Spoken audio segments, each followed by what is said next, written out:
ہم نے دیکھا ہے انسانوں کے ریلے سے دنیا نہیں ڈرتی، پاؤں سے معذور لنگڑا بھی ہو لیکن اگر ویل چیئر پر بیٹھ کر لبیک پکارے پورا یورپ ہلنے لگتا ہے۔ مسجد، مدرسہ، مزارات اولیاء، حضور کی ذات، قرآن اور اللہ کی ذات یہ بہت بلند ہے۔ صرف تمہاری داڑھی کی طرف بھی انگلی اٹھانے کی کسی کی ہمت نہ ہوتی اگر تم سچے غلام ہوتے، کیونکہ یہ اللہ کا وعدہ ہے، وَلَا تَهِنُوا وَلَا تَحْزَنُوا وَأَنْتُمُ الْأَعْلَوْنَ إِن كُنتُم مُؤْمِنِينَ۔ تم گھبراؤ مت، پریشان مت ہو، تم سب سے زیادہ بلند رہو گے اگر تم سچے ایمان والے ہو۔ توحید کی امانت سینوں میں ہے ہمارے، آسان نہیں مٹانا نام و نشاں ہمارا۔ اس بات کو یاد رکھو، تمہارے مٹ جانے سے، میرے قتل ہو جانے سے اسلام نہیں مٹتا، اسلام ختم نہیں ہوتا۔ اندھے لوگ اگر یہ سوچ کر کے بم برسا رہے ہوں، قتل عام کر رہے ہوں، تو انہیں کان کھول کر سوچ لینا چاہیے کربلا کی دھرتی پر امام حسین کے پورے خاندان کو قتل کر دیا گیا، اس وقت جب اسلام نہیں رکا تھا، تو اس سیلاب سے کبھی اسلام نہیں رکنے والا۔ دنیا کو پتہ ہے یہ سویا ہوا شیر جاگ گیا تو بہتوں کی نیند حرام کر دے گا۔ جتنے کتے ہیں سب بل میں چلے جائیں، حقیقت ہے جتنے کتے ہیں سب بل میں چلے جائیں۔ اور مجھے لوگ یہ کہتے ہیں کہ ڈر لگتا ہے، پھر آپ کتا کہہ رہے ہیں۔ میرے عزیزو، ہم ہندوستان میں رہتے ہیں، ہماری ہر گلی کوچے میں کتا ہوتا ہی ہے۔ مجھ سے باضابطہ طریقے سے سوال جواب کر رہے تھے، آپ تقریر میں اس طرح سے کہہ رہے ہو، کتا کہہ رہے ہو، کتا کہہ رہے ہو۔ میں نے کہا کس کو کہہ رہے ہو؟ میں نے کہا کتے کو کتا کہا، کس کو کہا جائے گا؟ ہم کتے کو کتا نہ کہیں تو آپ بولے ٹامی بولے، مجھے اس سے لینا دینا نہیں ہے۔ بات یہ ہے کتے کیوں بھوک رہے ہیں اس سے کیا غرض، شیر کیوں سویا ہے اس سے غرض ہے۔ مجھے کون پہچانتا تھا، میں کس خاندان سے ہوں یہ میٹر نہیں کرتا۔ میں اپنے باپ کے نام سے، اپنے خاندان کے نام سے یا کوئی سیاسی عہدہ رکھنے کی وجہ سے نہیں پہچانا جاتا، بلکہ اگر پہچانا جاتا ہوں تو صرف اس بنیاد پر جب تک بکے نہ تھے تو کوئی پوچھتا نہ تھا یا رسول اللہ تم نے خرید کر ہمیں انمول کر دیا، لبیک یا رسول اللہ۔ بارگاہ رسالت مآب صلی اللہ علیہ وسلم میں درود پاک کا ہدیہ پیش کریں۔ اللہم صلی علی سیدنا و مولانا محمد معدن الجود والکرم وآلہ واصحابہ الکرام وابنہ الکریم وبارک وسلم صلاة دائمة سرمدا ابدا۔ پھونکوں سے یہ چراغ بجھایا نہ جائے گا،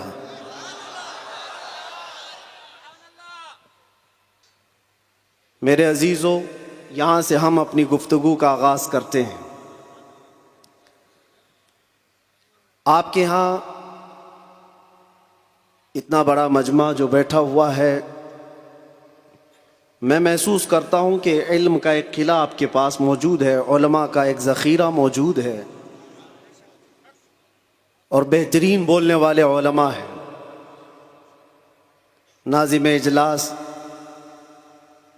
مجھ سے پیشتر جس طرح سے انہوں نے مدرسے کا تعارف کرایا ہے، اللہ تعالیٰ اس مدرسے کو ہمیشہ شاد و آباد رکھے، مرکز اہل سنت و جماعت، مرکز عشق رسول بنائے۔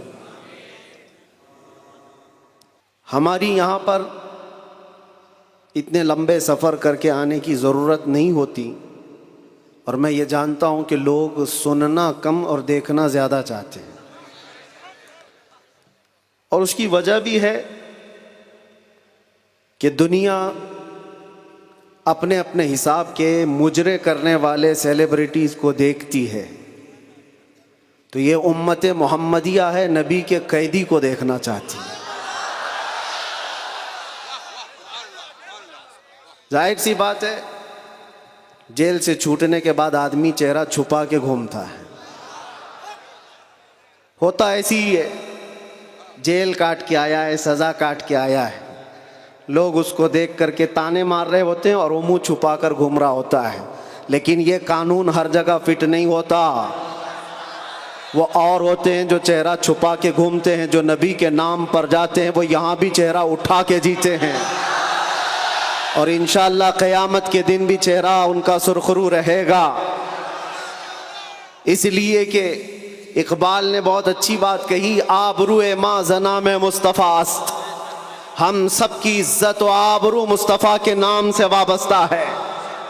اور اللہ کریم قرآن عظیم میں ارشاد فرماتا ہے وَلِلَّهِ الْعِزَّةُ وَلِرَسُولِهِ وَلِلْمُؤْمِنِينَ، عزت اللہ کی ہے، رسول کی ہے اور مومنین کے لیے ہے۔ ہم نے دیکھا ہے میرے عزیزو، جن لوگوں کو آج سیلیبریٹی کہا جاتا ہے یا پاورفل شخصیت کہا جاتا ہے، سیاست میں آنے کی وجہ سے یا پھر گلیمر کی دنیا میں آنے کی وجہ سے، ٹیلی ویژن کے اوپر آنے کی وجہ سے، ان کے حالات ایسے ہیں کہ جب تک جوانی ہے ان کی چاندنی ہے، اور جب تک ان کا شباب ہے وہ چمک رہے ہیں۔ جہاں چہرے پہ جھریاں پڑ گئی نیا ہیرو آ جائے گا، دنیا ایک نیا ہیرو اپنا ڈھونڈ لیتی ہے، اور یہ دنیاوی حسن و جمال پر اترانے والوں کی زیادہ لائف نہیں ہوتی، وہ برقرار نہیں رہ سکتے۔ نہ ہی سیاست کی کرسی پر بیٹھ کر کے اقتدار جمانے والے، ہم نے ان کو بھی دیکھا ہے، نئی پارٹی آئی اور بوڑھے کو سائیڈ میں لگا دیا گیا۔ اب بوڑھوں کو کوئی پوچھتا بھی نہیں ہے، 40 سال بیچارے خدمت کرتے رہے اور آج ریٹائرمنٹ کی کربناک زندگی گزارنے پر مجبور ہو گئے۔ لیکن یہ مصطفیٰ کی غلامی کی دنیا الگ ہے۔ یہاں حضور پاک صلی اللہ تعالیٰ علیہ وسلم کا غلام ایک عالم دین جتنا بوڑھا ہوتا جاتا ہے اتنی عزت اس کی بڑھتی چلی جاتی۔ یہاں بوڑھوں کی عزت کم نہیں ہوتی، بلکہ اس کو بوڑھا کہاں کہتے ہیں؟ جوان بیٹھے ہوتے ہیں لیکن بوڑھے عالم دین کو فیصل بنا کر بٹھاتے ہیں۔ جو زیادہ عمر والا ہو گیا، وہ تجربے والا زیادہ ہو گیا، اس کی عزت بڑھتی چلی گئی، اس لیے کہ یہ عزت پاؤڈر لالی کی عزت نہیں ہے، یہ میرے مصطفیٰ کے قدموں سے حاصل کی ہوئی عزت ہے۔ ہم نے دیکھا ہے مرشد گرامی حضور تاج الشریعہ بدر الطریقہ کو، عمر 75 سال کی ہو گئی، بڑھاپا تھا، لیکن ایک جگہ انہیں بٹھا دیا جائے اور لاکھوں کو ایک طرف، دنیا لاکھوں کو دیکھنا چھوڑ دے گی، اس ایک مرد قلندر پر دیکھتی رہ جائے۔ کیا یہ حقیقت نہیں؟ ان کو دیکھی ہوئی آنکھیں موجود ہوں گی۔ وہ حسن و جمال نبی پاک صلی اللہ تعالیٰ علیہ وسلم کی غلامی سے حاصل کیا ہوا حسن و جمال ہے۔ اسی لیے میرے عزیزو یاد رکھو، اسی بات پر میں کہتا ہوں، آبرو ما زنا میں مصطفیٰ است، ہم سب کی عزت و آبرو مصطفیٰ کے نام سے ہے۔ ہرچے دری دنیا باد مصطفیٰ است، جو کچھ اس دنیا میں ہمارے پاس ہے وہ نبی کے بعد ہے۔ جو بھی رشتہ ناتا ہے، جو بھی تعلق ہے، وہ سب حضور پاک کے بعد ہے۔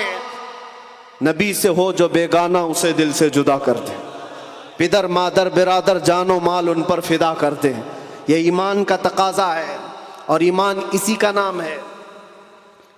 اور اعلیٰ حضرت امام اہل سنت فاضل بریلوی کیا فرماتے ہیں؟ ایمان کسے کہتے ہیں؟ اس کی دو چند مثالیں آپ کے سامنے رکھتا ہوں، اور جب یہ ایمان آ جائے تو میرے عزیزو، یہ جو آندھیاں چل رہی، یہ جو طوفان آئے ہوئے ہیں، یہ رخ موڑ لیں گے۔ اس لیے کہ سنا ہے قدسیوں سے میں نے کہ وہ شیر پھر ہوشیار ہوگا۔ اقبال نے کہا تھا، نکل کر کے صحرا سے جس نے الٹ دیا تھا تخت روما کو، سنا ہے قدسیوں سے میں نے کہ وہ شیر پھر ہوشیار ہوگا۔ وہ مکہ کے رہنے والے، مدینہ طیبہ کی چٹائیوں پر بیٹھنے والے، ایک کھجور پر پورا دن اکتفا کرنے والے، پیوند لگے کپڑے پہننے والے، وہ رسول پاک کے غلام، لیکن نکلے تھے مکہ سے پیوند لگے کپڑے بغیر چپل کے۔ اس وقت کی دو سپر پاور طاقتوں کو گھٹنے ٹیکنے پر مجبور کر دیا تھا۔ تخت روما کو الٹ دیا تھا، رومن ایمپائر، اور پرشین ایمپائر جن کو قیصر و کسریٰ کہا جاتا ہے، دونوں کو جھکنے پر مجبور کر دیا تھا۔ تاریخ کی یہ سچائیاں بتاتی ہیں۔ کون لوگ تھے وہ؟ خالد بن ولید، سیف اللہ المسلول، 4 لاکھ صلیبیوں کے سامنے مقابلے کے لیے کھڑے تھے۔ تو صلیبیوں کے بادشاہ نے کہا تھا کہ یہ عرب کے بدو، یا عرب کے دیہاتی لوگ ہم سے لڑنے آئے جو رومن ایمپائر کے فوجی ہیں، اسلحے سے لیس ہیں، طاقت سے بھرپور ہیں، تو خالد بن ولید نے کیا کہا تھا جانتے ہو؟ آپ نے کہا تھا رومیو، جس طرح تمہارے فوجی شراب پسند کرتے ہیں، ہم وہ فوج لے کر کے آئے ہیں، تمہاری شراب سے زیادہ ہم شہادت پسند کرتے ہیں۔ یہ وہ لوگ ہیں جو شہادت کے لیے جیتے ہیں۔ عزیزان گرامی وقار، وہ ایمان کامل جب آ جائے تو پھر یہ طوفان اور یہ آندھیاں اپنا رخ موڑ لیں گی۔ آج وجہ یہی ہے، ان سے پھرے جہاں پھرا پھرائی کمی وقار میں، ان کے جو ہم غلام تھے خلق کے پیشوا رہے۔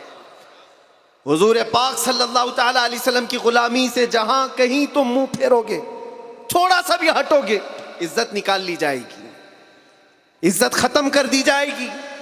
تمہیں جو مرتبہ ملا ہے وہ خیر امت ہونے کا، وہ حضور کی غلامی کی وجہ سے ملا ہے۔ عمر ابن خطاب رضی اللہ تعالیٰ عنہ 36 لاکھ اسکوائر کلومیٹر پر حکومت کرتے تھے۔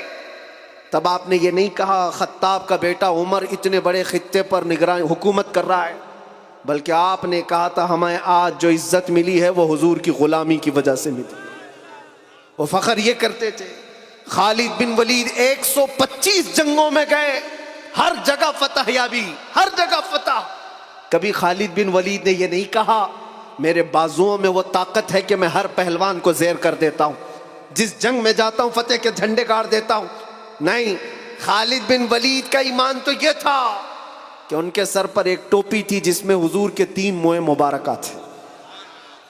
وہ فتح کا صحرا انہی موئے مبارک کو دیتے اور کہتے یہ نسبت میرے ساتھ ہے، اس لیے اللہ مجھے ہر جگہ فتح عطا کرتا ہے۔ انہیں جو عزتیں ملی تھی دنیا میں، جو اقتدار ملا تھا، وہ حضور کی غلامی کی بنیاد پر، اور آج ہمارے پاس جو عزت ہے وہ حضور کی غلامی کی وجہ سے۔ نبی پاک صلی اللہ تعالی علیہ وسلم کی بات کرتے رہو۔ ایک جملہ میں اکثر کہا کرتا ہوں، ان کی بات کرو ہر دل پہ راج کرو، ان کی بات کرو ہر دل پہ راج کرو۔ دیکھنا آپ جو اس مذہب میں اس طریقے پر جتنا بڑھتا جاتا ہے اللہ اس کی عزت میں اضافہ کرتا ہے۔ تم اگر 70 دروازوں میں بند ہو کر کے بھی بیٹھے رہو، اللہ تمہاری محبت خلق کی دلوں کے اندر ڈالتا ہے۔ ہم نے ایسے ایسے علاقوں کا سفر کیا جس کا نام میں نے زندگی میں کبھی سنا ہی نہیں، گاؤں ہے، دیہات ہے۔ راجستھان کے علاقے سے کچھ حضرات آئے تھے، نہایت غریب علاقے کے لوگ، اور مجھ سے بعد رمضان آ کر ایک مفتی صاحب تھے، اس کے نمائندے تھے، انہوں نے کہا ہمارے قافلے میں یا جس جگہ سے میں نمائندہ بن کر کے آیا ہوں وہاں کے لوگوں میں غریب لوگ ہیں، 3 مہینے تک انہوں نے صرف آپ کے لیے روزے رکھے، مطلب اللہ رب العزت کے لیے، کہ آپ جب اندر تھے ان روزوں کے ذریعے سے اللہ تبارک و تعالی رحم فرمائے۔ یہ باتیں میں نے ایک جگہ سے نہیں، دنیا کے کتنے خطوں سے سنا۔ ہر جگہ سے لوگ یہ جو دعاؤں کا سلسلہ رکھے ہوئے تھے، کس نے ان کو دعاؤں کے لیے آمادہ کیا تھا؟ کون ہے؟ یہ ساری خلقت مجھے پہچاننے والی کیسے بن گئی؟ ان کے دلوں کے اندر کون ڈالا کہ 8 مہینے دروازوں کے اندر ایسا بند تھا کہ میرے بچے مجھے نہیں دیکھ سکتے تھے، میرے بھائی بہن مجھے دیکھ نہیں سکتے، مجھے ملاقات کرنے کی بھی اجازت نہیں دی جاتی۔ جب اتنے دروازوں کے اندر بند رکھا گیا تھا جہاں چڑیا بھی نہ اڑے، لیکن میں نے یہ محسوس کیا لاکھوں دلوں میں اللہ رب العزت نے محبت ڈال رکھی تھی۔ اس کی وجہ یہ ہے، چوری کر کے گیا ہوتا، لوٹ مار کر کے گیا ہوتا تو لوگ یہی کہتے کہ کچرا تھا چلا گیا۔ حضور پاک کی بات کر کے جائے تو مرنے کے بعد بھی اللہ اس کو دلوں کے اندر زندہ رکھتا۔ یہ تو قید خانے کے اندر گیا جہاں سے آنے کی امید ہوتی ہے، قبر کے اندر بھی جائے تو اللہ تعالیٰ اس کا نام زندہ رکھتا ہے۔ اسی لیے میرے عزیزوں، ایک نقطے کو سمجھ جاؤ، حضور پاک صلی اللہ تعالی علیہ وسلم کی محبت اور ان کی غلامی یہ اصل ایمان ہے. اور یہ ایمان جس وقت آ جائے بڑے بڑے طوفانوں کا وہ مقابلہ کر سکتا ہے. آج پوری دنیا کے مشاہدے سے یہ پتہ چلتا ہے ہنگامے اتنے ہو چکے، اتنے خطرناک طریقے سے امت کو لرزا دیا گیا ہے، لیکن اس امت کا حال یہ ہے کہ یہ خواب گراں میں ہے، یہ ایک لمبی نیند میں ہے. ہمارے نوجوان، وہ بچے جن کو میں آج بھی نشے کے اڈوں پر دیکھتا ہوں تو دل روتا ہے. جیل کے قیدیوں میں اکثر وہ لوگ تھے جو نشہ کرتے تھے یا بیچتے تھے، پکڑے گئے اور اندر آئے. نام کتنے اچھے ہیں تمہارے اور کام کس طرح کے ہیں. کئی لوگوں نے توبہ کیا، لیکن وہ ایک جیل کی بات نہیں، یہاں تقریباً 10 جیلوں میں یہی حال ہے. اے نوجوانوں، یاد رکھو ایک بات، اگر حضور سے محبت کرتے ہو تو ہر جمعرات کو تمہارے اعمال فرشتے حضور کی بارگاہ میں لے جاتے ہیں. ہر جمعرات کو فرشتے تمہارے نام کے ساتھ حضور کی بارگاہ میں پیش کرتے ہیں، فلاں بن فلاں نے ہفتے بھر یہ کام کیے. حضور پاک صلی اللہ علیہ وسلم فرماتے ہیں میں اپنے ہر امتی کو اس کے باپ کے نام سے پہچانتا ہوں، ہر امتی کو پہچانتا ہوں. جب اس کے برے اعمال مجھ تک پہنچائے جاتے ہیں تو مجھے غم ہوتا ہے، میں استغفار کرتا ہوں اللہ کی بارگاہ میں. اور جب اچھے اعمال پیش کیے جاتے ہیں تو اللہ کی بارگاہ میں شکر بجا لاتا ہوں. تھوڑا اپنی زندگی کے اوپر نظر ڈال کر دیکھو، کتنے ہفتے ایسے گزر گئے ہوں گے کہ جب ہمارے برے اعمال حضور کی بارگاہ میں پیش کیے جا رہے ہو. کیا یہ اب بھی بدلنے کا وقت نہیں ہے نوجوانوں؟ دنیا یہ چاہتی ہے کہ تم نشے کے اڈوں میں کھوئے رہو. کچھ علاقوں میں ایسے بھی میں نے دیکھے ہیں جہاں بڑے بڑے لوگوں کا انہیں سپورٹ ہے کہ کرو تم نشہ، بیچو تم نشہ، تمہاری نسلیں برباد ہو جائیں، تمہارا علاقہ برباد ہو جائے. آج سے صرف 70 سال پہلے کی بات ہے، ہمارے اس ملک میں ایجوکیشن لیول اس وقت بھی مسلمانوں کا سب سے اوپر تھا. اور آج آپ بخوبی دیکھ سکتے ہیں کس طرح سے ہمیں پکارا جا رہا ہے، کیسے ہمیں تانے دے کے سارے ڈیبیٹ کیے جا رہے ہیں. کہاں کہاں تمہیں پنچر مین کہا جاتا ہے. کیوں؟ یہ وہ قوم ہے جو پوری دنیا کو علم سکھانے آئی ہے. خیر امت تم تھے، ان سے پھرے جہاں پھرا پھرائی کمی وقار. آپ کو ایک بات میں بتاؤں، یہ رونا کب تک روتے رہو گے؟ یہ ہماری جائیدادیں لوٹ رہے ہیں، یہ ہمارے وقف کی املاک کو ہڑپ کرنے جا رہے ہیں. دین پر، قرآن پر، اسلام پر، حضور کی ذات پر، ہر چیز پر نشانے اور ہر چیز پر انگلیاں اٹھائی جا رہی. تم کب تک احتجاج کرتے رہو گے؟ کب تک سڑکوں پر آؤ گے؟ کب تک اپنی آوازیں اٹھا کر کے پوچھتے رہو گے؟ کیا تمہارا کام صرف اتنا ہی رہ گیا؟ ایک بات یاد رکھو، جو ڈاکو ہوتا ہے اس کا کام ہی ہے لوٹنا. آج وہ کیا لوٹ رہے ہیں، کس پر ڈاکہ ڈال رہے ہیں، میں اس کی بات نہیں کرتا. مجھے رہزنوں سے غرض نہیں، تیری رہبری کا سوال ہے. تم امت مصطفیٰ ہو، تم کن کاموں میں مصروف ہو یہ دیکھنے کی بات ہے. مجال نہیں ہوتی میرے عزیزوں. مسجد، مدرسہ، مزارات اولیاء، حضور کی ذات، قرآن اور اللہ کی ذات یہ بہت بلند ہے. صرف تمہاری داڑھی کی طرف بھی انگلی اٹھانے کی کسی کی ہمت نہ ہوتی اگر تم سچے غلام ہوتے، کیونکہ یہ اللہ کا وعدہ ہے، وَلَا تَهِنُوا وَلَا تَحْزَنُوا وَأَنْتُمُ الْأَعْلَوْنَ إِن كُنتُم مُؤْمِنِينَ. تم گھبراؤ مت، پریشان مت ہو، تم سب سے زیادہ بلند رہو گے اگر تم سچے ایمان والے ہو. اور ایمان کسے کہتے ہیں؟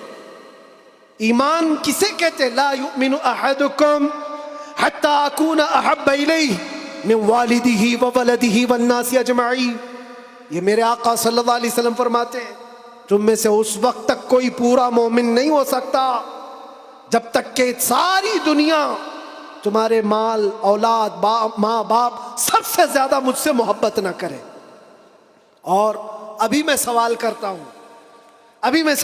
ہوں، سارے ہاتھ بھی اٹھا دیں گے، بہت سارے کھڑے بھی ہو جائیں گے، جوش میں بھی آ جائیں گے۔ صرف اگر میں اتنا پوچھوں، کیا آپ اپنے نبی پاک صلی اللہ علیہ وسلم سے اپنی جان سے زیادہ محبت کرتے ہیں؟ میں ہاتھ اٹھانے نہیں کہہ رہا ہوں، سب تو کہتے ہیں۔ یہ سوال ایسا ہے، حضرت ابوبکر شبلی کہتے اسی سوال سے میں ڈرتا ہوں ہمیشہ، کہ اگر کوئی پوچھ لے مجھ سے کیا تو حضور پاک صلی اللہ علیہ وسلم سے اپنی جان سے زیادہ محبت کرتا ہے، اس سوال سے تو میں ڈرتا ہوں۔ پوچھا گیا کیوں؟ کہا اس سوال کے جواب میں اگر نہ کہہ دیا تو ایمان ہی چلا گیا، وہ آدمی کا ایمان ہی ختم ہو گیا، اور اگر ہاں کہتا ہوں تو میرے اعمال مجھ کو کوستے ہیں۔ کہاں تو جان سے زیادہ محبت کی بات کر رہا ہے، اور کہاں تیرے عمل جس سے محبت کی جاتی ہے۔ تقاضا یہ ہے اپنا ہر عمل اپنے محبوب کے عمل کے مطابق ہونا چاہیے۔ اور حضور اکرم صلی اللہ علیہ وسلم نے یہ بھی فرمایا، لا یؤمن احدکم حتی یکون ہواہ تبعا لما جئت بہ، تم میں سے اس وقت تک کوئی مکمل مومن نہیں ہو سکتا جب تک وہ اپنی خواہشات کو میری مرضی کے مطابق نہ بنا دے۔ تمہاری اپنی خواہشات جو تم کہتے ہو نا، یہ ہماری لائف ہے، ہمیں انجوائے کرنے دو، ہماری لائف ہے، ہمیں جینے دو۔ کسی جوان کو پکڑ کر کے کہو مولانا صاحب ابھی تو ہماری 20-25 سال کی عمر ہے، جینے دو، عیش کرنے دو۔ اے نوجوان، تجھے پتہ ہی نہیں یہ تیری زندگی نہیں ہے، یہ تیری لائف نہیں ہے۔ زندگی یہ نہیں کسی کی کسی کے لیے، زندگی ہے نبی کی، نہ سمجھ مرتے ہیں زندگی کے لیے، جینا مرنا ہے سب کچھ نبی کے لیے۔ ہماری اپنی زندگی کا ہے، جو ملی ہے زندگی یہ حضور کے لیے ملی ہے، یہ امانت ہے۔ ابھی آپ نہیں سن رہے تھے امام اہل سنت فاضل بریلوی نے کیا فرمایا؟ جب بندہ اس مقام کو پہنچ جاتا ہے نا کہ اپنا سب کچھ حضور کے لیے قربان کرتا ہے اور پورا مومن بنتا ہے، تب جا کر کے وہ کہتا ہے یا رسول اللہ، دہن میں زبان تمہارے لیے، بدن میں ہے جان تمہارے لیے، ہم آئے یہاں اور اٹھے بھی وہاں۔ یہ کب کہتا ہے بندہ؟ جب اس کا ایمان مکمل ہو جائے، میرا اپنا کچھ نہیں ہے، جو کچھ ہے وہ حضور کا ہے۔ دہن میں زبان تمہارے لیے، بدن میں ہے جان تمہارے لیے، ہم آئے یہاں تمہارے لیے، اٹھے بھی وہاں تمہارے لیے۔ یہ صحابہ کا مسلک تھا میرے عزیز، انہوں نے اپنے سارے رشتے حضور پاک کی مرضی پر لا کر ختم کر دیے تھے۔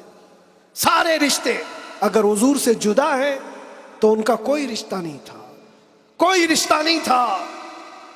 آج ہمیں اس ایمان کو زندہ کرنا ہے۔ یہ عہد کر کے جاؤ، بڑے بڑے نعرے لگا کر، بڑے بڑے جلسے کر کے، جلوس کر کے، یا سڑکوں پر آ کر کے اگر تم یہ سوچتے ہو شکتی پردرشن سے بہت کچھ ہو جائے گا، دنیا جھکتی نہیں ہے، انسانوں کے ریلے سے نہیں ڈرایا جا سکتا۔ ہم نے دیکھا ہے انسانوں کے ریلے سے دنیا نہیں ڈرتی، پاؤں سے معذور لنگڑا بھی ہو لیکن اگر ویل چیئر پر بیٹھ کر لبیک پکارے پورا یورپ ہلنے لگتا ہے۔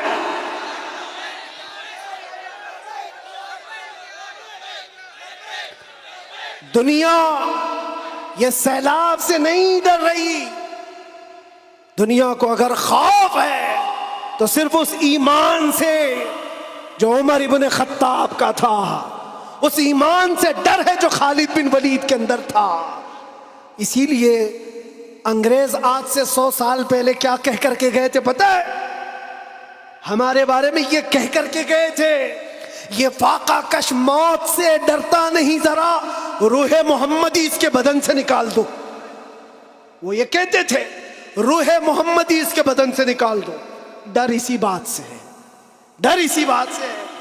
جہاں روح محمدی آ گئی، دنیا کو پتہ ہے یہ سویا ہوا شیر جاگ گیا تو بہتوں کی نیند حرام کر دے گا، جتنے کتے ہیں سب بل میں چلے جائیں گے۔ حقیقت ہے جتنے کتے ہیں سب بل میں چلے جائیں. اور مجھے لوگ یہ کہتے ہیں، مجھے یہ کہتے ہیں کہ ڈر لگتا ہے، پھر آپ کتا کہہ رہے ہیں. میرے عزیزو، ہم ہندوستان میں رہتے ہیں، ہماری ہر گلی کوچے میں کتا ہوتا ہی ہے. مجھ سے باضابطہ طریقے سے سوال جواب کر رہے تھے، آپ تقریر میں اس طرح سے کہہ رہے ہو، کتا کہہ رہے ہو، کتا کہہ رہے ہو. میں نے کہا کس کو کہہ رہے ہو؟ میں نے کہا کتے کو کتا کہا. کس کو کہا جائے گا؟ ہم کتے کو کتا نہ کہیں تو آپ بولے ٹامی بولے. عزیزان گرامی وقار، مجھے اس سے لینا دینا نہیں ہے. بات یہ ہے کتے کیوں بھوک رہے ہیں اس سے کیا غرض، شیر کیوں سویا ہے اس سے غرض ہے. شیر کیوں سویا ہے اس سے مجھے غرض ہے. نبی پاک صلی اللہ تعالی علیہ وسلم کی امت بزدل تو نہیں ہو سکتی، بزدل نہیں ہو سکتی. ہم کفن بردوش ہیں. ہم دنیا میں آئے اللہ اکبر سن کر کے آئے، اور جائیں گے تو اللہ اکبر سن کر جائیں گے. ہے یا نہیں؟ پیدا ہوئے تھے تو کانوں میں کیا سن گے؟ کسی مولوی صاحب نے اذان دی تھی کہ نہیں دی تھی؟ اللہ اکبر کہا تھا کہ نہیں کہا تھا؟ ارے جس دن پیدا ہوئے تھے اسی دن کہا تھا. کیوں کہا تھا؟ یہ تجھے پتا چلے اللہ اکبر کا مطلب اللہ سب سے بڑا ہے، باقی کوئی بڑا نہیں ہے. دوسرے سے ڈرنے کی ضرورت نہیں، اللہ سب سے بڑا ہے.